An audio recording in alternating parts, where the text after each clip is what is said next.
Hey everyone, welcome back to RPG Imaginings. This is video number 2 in my series, I Make a Call of Cthulhu 7th Edition character. And in this video, we're going to be continuing the process by focusing on investigator skills and how to determine how many skill points you get to divide amongst various occupation and personal skills. Before I get started with those skills, I just want to do a quick recap of last time, as well as just a little correction, something for you to consider. Last video was really in 3 parts. The first part was just generally talking about character creation in Call of Cthulhu and what sort of resources are involved. I just want to remind anybody watching that I'm working off of the Investigator Handbook for these videos, but you can craft characters from the Keeper Rulebook as well. Second part of the last video was all about deriving Amara's characteristics. My intention was to use the standard package, but in reviewing what I had done in the video, I noticed that rather than doing 2 60s and 3 50s for the base package, I had done 2 50s and 3 60s, and I had done this education improvement based upon Amara's age. You know what? That's okay.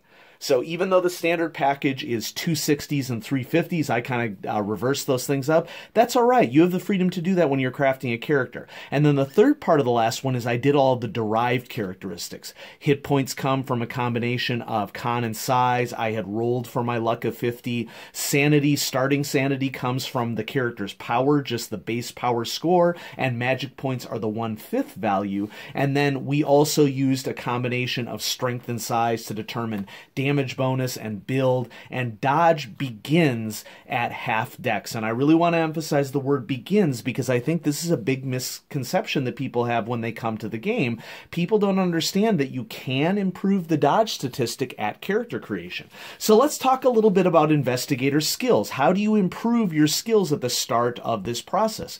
Well, it's all basically governed by a character's occupation. And you can see there's a whole chapter in the Investigator Handbook dedicated to occupations. In the Keeper Rulebook, there are some occupations that you can choose from right out of the gate. There are not as many options in the Keeper Rulebook as there are in the Investigator Handbook. That's kind of the incentive for getting the Investigator Handbook. There's a lot more ideas for you to sort through in making your decisions. In the Keeper Rulebook, the number of, starting, I have it here to the side, the number of occupations for you to choose from in the Keeper Rulebook is, where are those occupations? Creating, here we go. So there are about 3 dozen or so sample occupations in the Keeper Rulebook. There's so many more in the Investigator's Handbook. You have this entire list that you see on the screen right now, okay, from accountant all the way through zookeeper. And one thing that I want to emphasize with these occupations is that an occupation really just defines what your character does for a living, what their standard of living is, and what their base occupation skills are. And the majority of skill points generally that you get for character creation in Call of Cthulhu are based off of your occupation. Now, I described last time that I sort of see Amara as a combination of Amelia Earhart and Indiana Jones. And so out of this huge list here, I'm going to choose Explorer.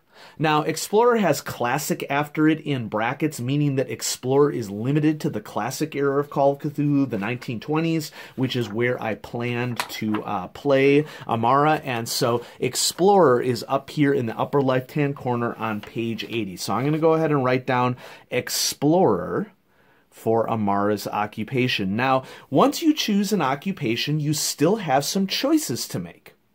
Okay, so it says here, in the early 20th century, there are still unknown areas of the world that some people can make a career of exploring. Scientific grants, private donations, museum contracts, combined with newspaper, magazine, book, and film rights often generate enough money to support the adventure and this exciting lifestyle. I'm sort of viewing Amara as like coming from a British colonial family that has older colonial ties, and I sort of view Amara as being disconcerted with her colonial ties and wanting to get away from that, but at the same time using her family's clout in Africa specifically in order to engage in exploration and finding curiosities. And also I sort of view her as supporting cultures rather than opposing cultures in Africa. So much of darkest Africa is still unexplored, as are great portions of the Mato Grosso in South America, the Great Australian Desert, the Sahara and Arabian deserts, and much of the Asian interior. Although expeditions have reached both the North and South Poles, much of the surrounding territory is still unknown. Occupation skill points. Notice that in this case I have some choices to make, and this is where a character's characteristics aren't necessarily throwaway characteristics in Call of Cthulhu. Call of Cthulhu does a great job of, if you choose characteristics that are associated with a concept that interests you, you will be rewarded from choosing that. And so notice how for Explorer, occupation skill points are education times 2 for sure. Amara's education is 66, so 66 times 2 is 132 skill points. Just going to write that in the margin. And then I have a choice between app times 2, dex times 2, or strength times 2. And the idea behind this is apps times 2, or appearance times 2. Are you the sort of explorer that is using their social clout and even physical attractiveness to talk people into financing your expeditions? Dexterity times 2. Are you swinging from vines in a jungle to get to that ancient Mayan pyramid to investigate what is happening inside of it? Strength times 2. Are you clearing physical obstacles? Are you using your strength as a way to muscle your way to a particular exploration? So since I went ahead and put Amara's strength at 80, I'm going to use that as her primary characteristic that determines her skill points. 80 times 2 is 160 for a total number of occupation skill points of 292. I'm not stuck with certain skills education and certain skills strength. That's what's just defining my overall occupation skill points. Remember, Amara's education is slightly better than high school, but you don't have to have gone to school to have learned something that is really useful for your occupation. So her strength is defining a lot of what her occupation is all about. It also emphasizes what credit rating your character should have. And credit rating is something that you must spend occupation skill points on based upon what the range is for that particular level. If I turn back here, there is a section here on living standards. And so a credit rating of 0 in Call of Cthulhu would be penniless, 1 to 9 is poor, 10 to 49 is average, 50 to 89 is wealthy, and 90 plus is super rich, and credit rating of 99 is like the richest person in the world. Okay? So credit rating is a cool aspect of Call of Cthulhu in that it not only really produces interesting role-playing opportunities and player-introduced challenges to the game. If you're wealthy in Call of Cthulhu, getting transportation from one place to another isn't a problem. If you're poor in Call of Cthulhu, sometimes the challenge is just figuring out how you're going to get from A to B, and a lot of players like that. So for the range for the Explorer, it mentioned 55 to 80 is the range for Explorers, and I'm going to go on the low end of that, and there's a specific reason why I'm going on the low end of it. I view Amara as their family having an ancestral estate in Nairobi, Kenya.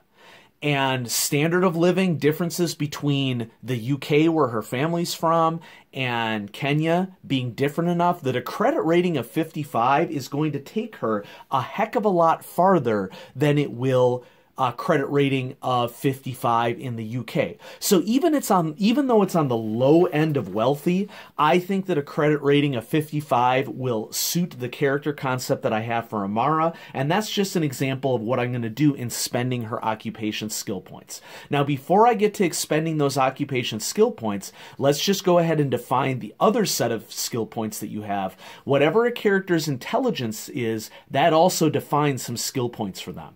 Characters also get personal skill points equal to intelligence times 2. So 60 times 2 is 120. I'm also going to get personal interest skill points for 120. This 120 can be spent on any skills that I want. This 292 is limited to what my occupation skill points are for that particular character, and you'll notice here the occupation skill points for Explorer are listed down here. There's also some possibilities for suggested contacts. I'm going to fill this out probably in the next video when I sort of flesh out Amara's character, but our occupation skills are listed right here. I can pick between climb or swim. I'm going to go with climb for Amara, and I'm just going to make some notes here on the character sheet. I'm going to make a little notation where her occupation skill points are. So I'm going to select climb. This is an example where I think that there's a misconception that people have about occupations in Call of Cthulhu. Call of Cthulhu occupations defined approximately 8 skills that characters have that are associated with their occupation. You are not locked into these occupation skills with keeper permission. So you'll notice here that firearms is listed as a skill for occupation. I don't see Amara as a character who's going to be using guns very much. In fact, she's maybe going to be hiring people who are using guns, given her wealth. And so rather than taking firearms as one of her occupation skills, I'm going to take fighting brawl as one of her occupation skills as well. And given like the Indiana Jones nature that I was going for this character, I think that it makes sense for fighting brawl. So you know what? I'm making the change. History is an occupation skill for an explorer, marking it off. So is jump. Jump is right here, as is Natural World. Natural World is an interesting skill in Call of Cthulhu. Natural World sort of describes like how well does someone know being in a natural environment, things like basic biology, basic geography of an area. Is it okay to eat plants or not eat plants? That's sort of what governs the Natural World skill. Navigate and other language. While we're here, I'm just going to mark down the other languages that I see being useful for Amara. Bantu Swahili, being one of the most common languages spoken in Central Africa, and then also French, which this is going to sort of represent her classical wealthy upbringing, her posh upbringing, so to speak, in the UK, but will also is a practical skill in Africa because French is another dominant Indo-European language that exists in Africa as well. And then finally, survival. So those are my 8 occupation skills that I'm going to work off of. Some of you might be wondering, well, what about all the other skills, and how do I know what skills are good skills to pick in Call of Cthulhu? Or probably the better thing to say would be useful skills in Call of Cthulhu. Well, along those lines, I have prepared a little diagram for us to take a look at. And there are 3 categories, I would say, of skills that are called the Holy Trifecta of Call of Cthulhu skills. And I think what I'm going to do here is maybe just alter the camera a little bit, zoom in a little bit more. I'm going to fold this down so it's a little easier to see around my camera setup. So here's our Holy Trifecta of Call of Cthulhu skills. Okay, most people would say, I'm going to shift this over so I can get it flat. There we go. Most people would say that the Holy Trifecta of Call of Cthulhu skills are spot, hidden, or listen, a social skill, and library use. But what I wanted to do in this diagram is sort of open up the possibilities for people to understand what's useful and what's not useful. First of all, one thing to mention here is that it isn't like if you don't take all 3 of these categories, your character is going to be useless. Far from it. Any of you who are experienced role players know that sometimes having deficiencies in skills basically just functions to craft a much more interesting role-playing environment for the table.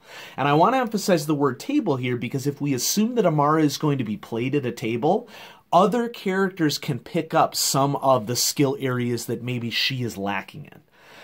So what I also want to do here is rather than just identify some specific skills, I wanted to sort of open this up to what is the trifecta really all about. And for spot, hidden, and listen are really part of a suite of skills that I'm going to call investigative skills. They are not the only investigative skills that are useful in Call of Cthulhu, although they are frequently very useful, don't get me wrong. But I just want to give a shout out to track and navigate as two other investigative skills that can be highly useful in Call of Cthulhu. And so I wanted to emphasize that, like, if you had a character who had a really good track or a really good navigate and were relying upon other characters at the table for spot, hidden, and listen, you would likely contribute really useful things to the group. Okay? A lot of parties die because nobody has navigate. Okay? A lot of parties can struggle with finding clues because they can't track anybody in the game. And so I just want to open up investigative skills in that regard. Social skill, these are basically just the 4 social skills.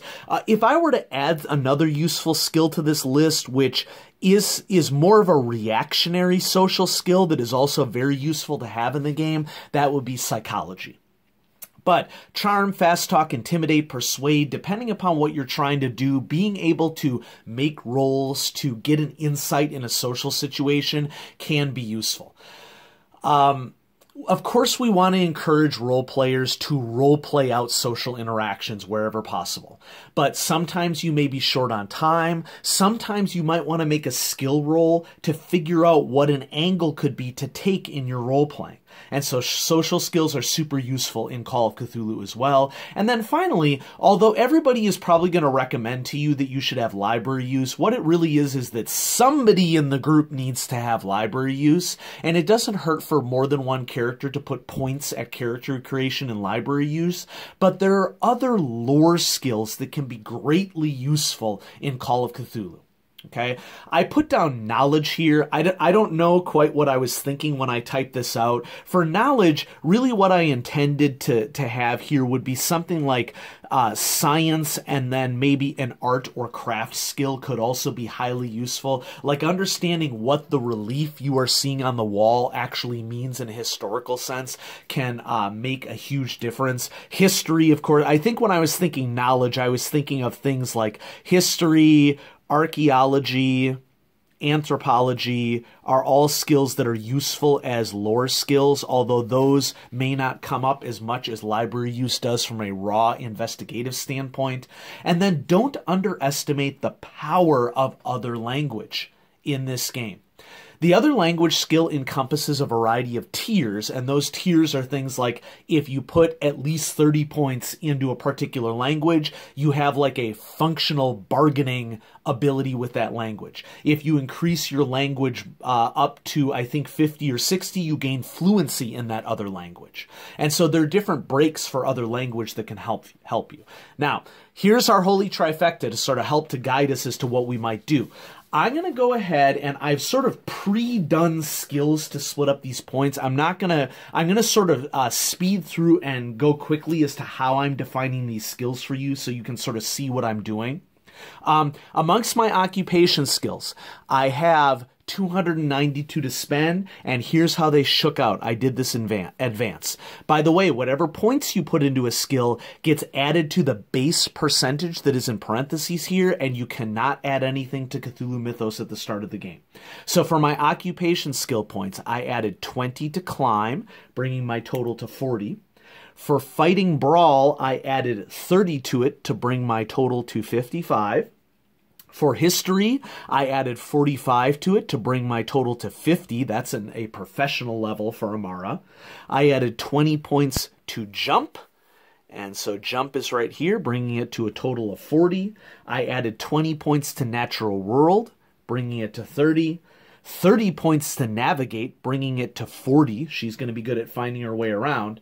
I've added enough skill points, 29 each, to Bantu Swahili and to French to bring it up to a functional bargaining level for Amara. So 29 plus 1 in each of these cases is a 30. Credit rating, as I said earlier in the video, I'm just bringing it up to the base wealthy level for an explorer for Amara. She's going to rely upon the difference in standard of living between the UK and Africa for this 55 and her family history to sort of carry her. And then survival, it asks you to specify a survival, and given that we're going to be working off of Central Africa here, whoops, I don't know why I just wrote the word survival there.